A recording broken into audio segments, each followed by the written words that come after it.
Oubliez tout ce que vous avez déjà vu en architecture. Le palais que je vais vous faire découvrir n'est comparable à aucun autre. Il a nécessité 33 ans d'un travail quotidien acharné. Il est l'œuvre d'un seul homme, c'est le palais idéal de Ferdinand Cheval. Facteur de campagne d'origine modeste, il s'est révélé précurseur de l'architecture surréaliste, selon les mots mêmes de l'inventeur du surréalisme, André Breton.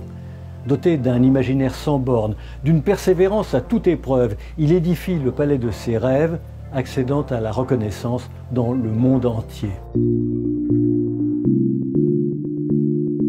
C'est en 1879, dans son petit village drômois de Haute-Rive, à 50 km au nord de Valence, que le facteur Cheval, alors âgé de 43 ans, conçoit cette construction singulière qui le rendra célèbre.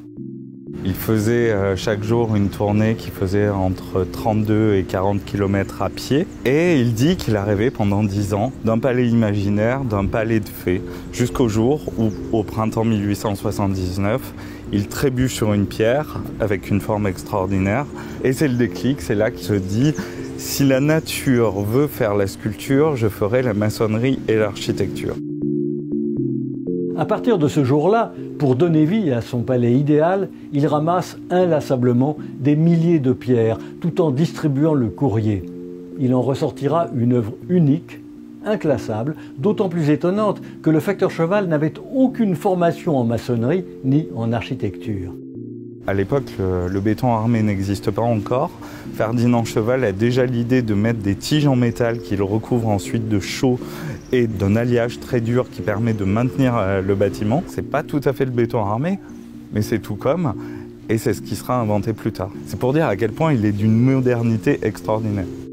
Mais le facteur Cheval n'est pas seulement un maçon avant-gardiste, il est aussi un artiste génial.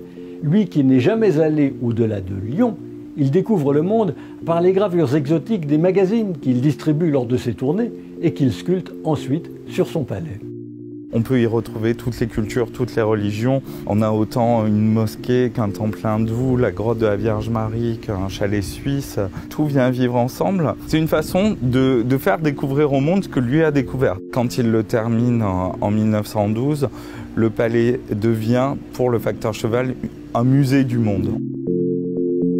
Un musée du monde qui a inspiré des générations d'artistes. Picasso, Niki de Saint-Phal, Agnès Varda reconnaissent en ce palais un geste rare de création pure.